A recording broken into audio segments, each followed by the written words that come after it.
Hello, everyone. My name is Matt Hayes, and I am an instructor with Onslow County EMS. And today, what I would like to discuss is we're going to be going over difficult airway management. So, as we know, as EMS providers, this is our specialty, should be airway management at all times.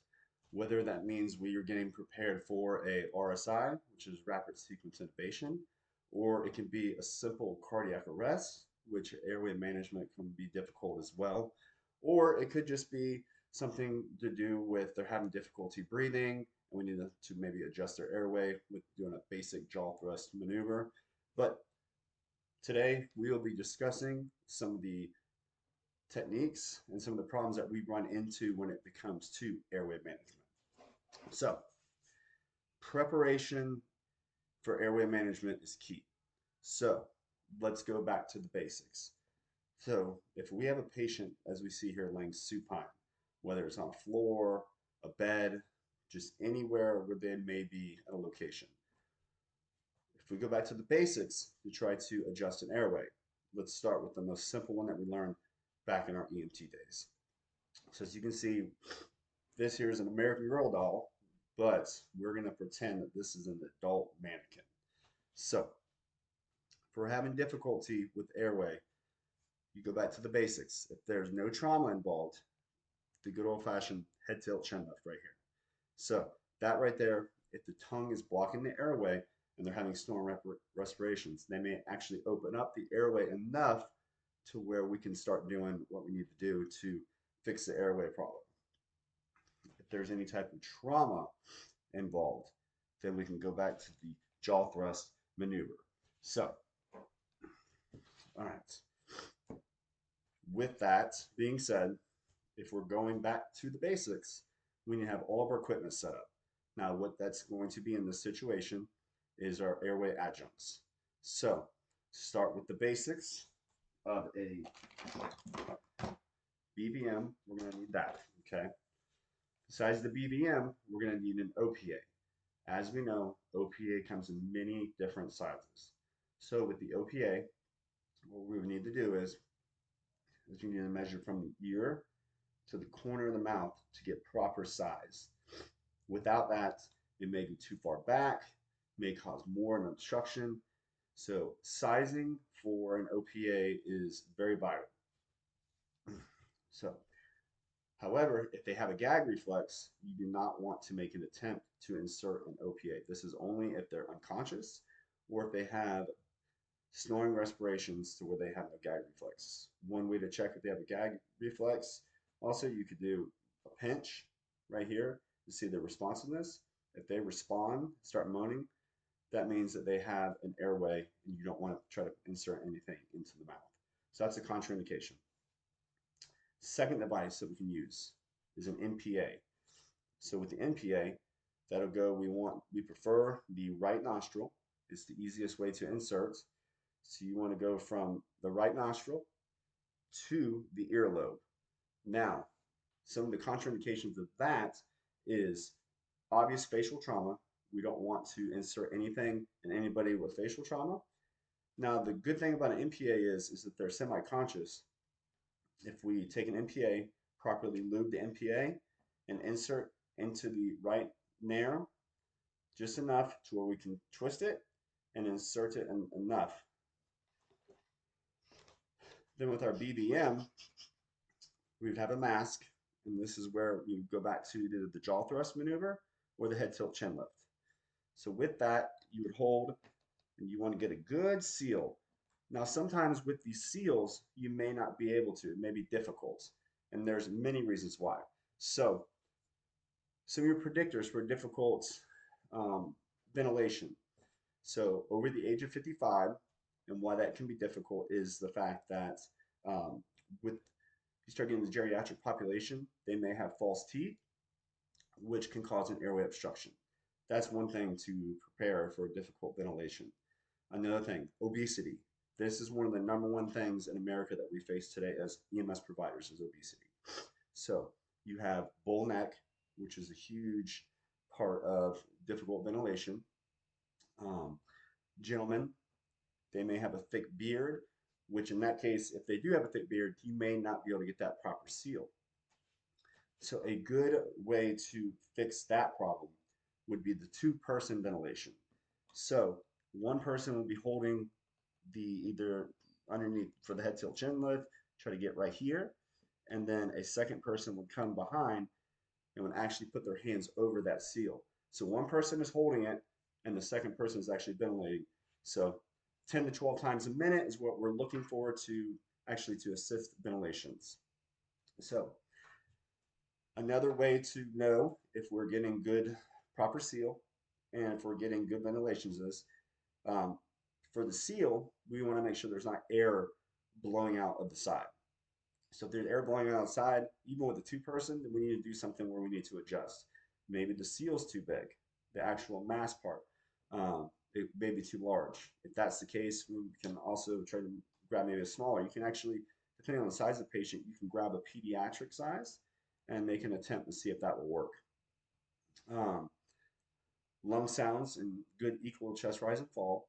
While we're actually ventilating the patient, we want to look for adequate chest rise. We don't want to bag too hard because if we do that, then we can actually cause barotrauma if we're breathing too hard. So, age of over 55 and obesity, like I said, are our two things that we're going to run into the most problems with. So, we're going to set the BVM here to the side. All right. So once we have our patient where we need them to be, okay, then we need to start thinking about what are our difficulties of intubation going to be, okay? So one of the first indicators that's going to know that it's going to be a difficult airway is going to be um, airway obstruction. Again, going back to the teeth. If they do have false teeth, we need to make sure we take those teeth out, okay? Um, Another indication of difficult airway is what's called malapathy. There's four classes, 1 through 4. Your class 1 and 2 are usually going to be your better chances of getting an airway with no obstructions. So when we actually insert the blade into the mouth, we'll have no difficulty and we'll actually be able to see the trachea a lot better compared to a class 3 and class 4. When you put that blade in there and try to adjust any way that you can, you still may be having difficulty inserting the blade in there to be able to see the vocal cords for us to pass the tube through the trachea. So those are some of the indicators that we need to be prepared for when it comes to difficult intubation. So now, with that being said, we want to go ahead and let's run through the techniques that we need to do to prepare for this difficult airway. And again, whether that is for RSI or cardiac arrest, either or, you need to be prepared no matter what. Now, it's a lot easier for intubation if you're doing an RSI, but these days, if your agency is not approved per protocol to do RSI, then you need to concentrate a lot on the basics. And then also, if they do go into cardiac arrest, you are prepared for that. So we're going to get our equipment ready. Okay. All right. So here we have all of our equipment. All right. So the simple BDM is one thing. We need a tube holder, your backup biad, which in this case is an iGel, or you may have a King Airway. Our suction, your PEEP valve to attach to your BDM, your end tile, a bougie, which comes in very good, your actual ET coil. You want to make sure, as you can see, that the light's on. That way we know the equipment's functioning. And then you have your ET tube. So in this case, I have a 7 tube, but you want to do one size bigger, one size smaller, so 6.5 and 7.5. And this right here is our Ducanto suction device. Okay, so once we get all of our equipment ready, let's say this patient in a cardiac arrest has vomited, okay? There's some techniques that we can use to assist with that, and it's the salad technique, okay? At times, I mean, it does take a lot of practice for every student is going to need to practice is to be prepared. So, due to the fact that there may be problems with oxygenation and everything else, what we want to do is we want to take our nasal cannula and tidal CO2, okay? And you want to give passive oxygen because you can bag for 3 to 5 minutes prior to, but also your end-tidal CO2 here is going to be key. So you'd want to connect that right there, passive oxygen, up to 10 to 15 liters a minute to do that. All right, so we're going to set that aside.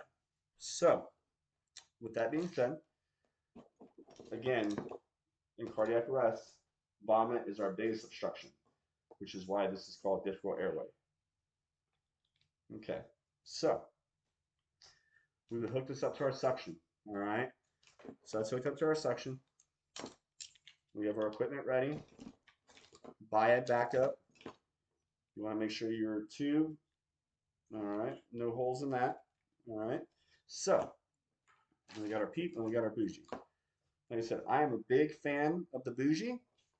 So what I like to do for the SOUT technique is I actually like to place the bougie already in there. So it's set, as you can see right here. All right. And then what you can do is you can put it into the eye of this, which will actually allow for easier pass. So we've got that prepared. All right. If we're ready for this technique, we're going to ventilate for 3 to 5 minutes. Turn up our end-tidal CO2, passive oxygen, 10 to 15 liters a minute. You're actually going to hold this Ducanto like an ET2 handle, okay? So we're in the proper positioning. If we have difficulty, what we can do is we can prop with a pillow or any device that we can. Those are two methods.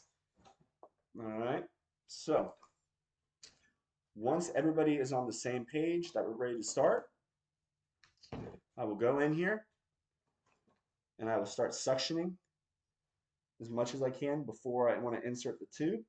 All right, so once I do this right here, I'm going to let that sit in the airway. And then what I'm going to do is, since that's sitting there and it's suctioning up any vomitus, I'm going to go ahead and prepare. So you want to insert the blade at an angle. I like to go this way. Make sure the tongue is out of the way, displaced. Then you want to go on the side.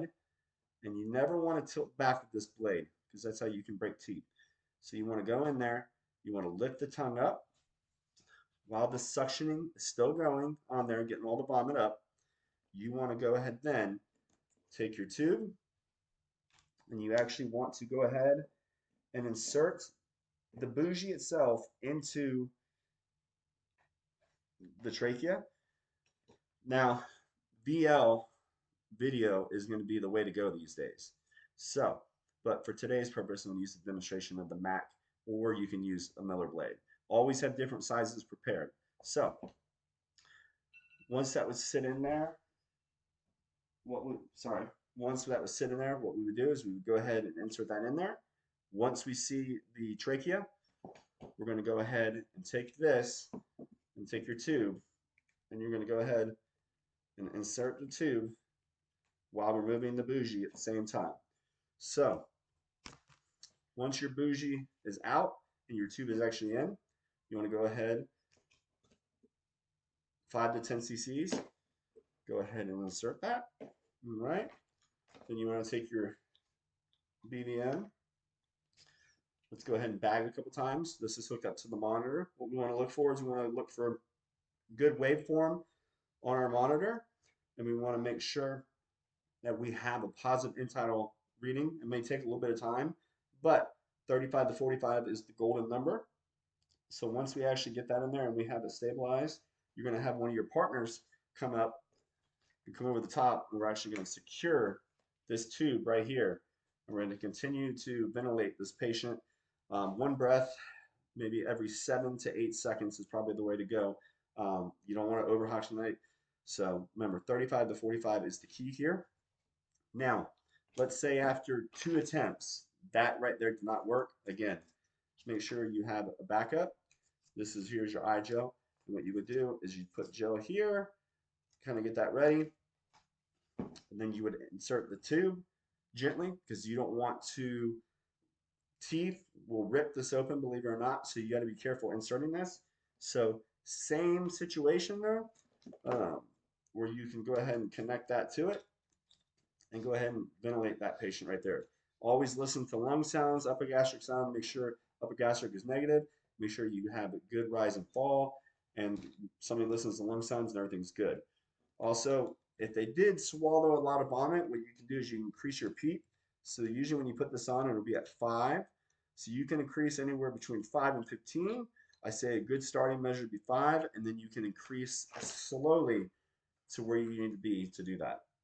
So always remember, folks, with difficult airway, that you have all your proper equipment set up at all times. Go back to your basic BLS maneuvers.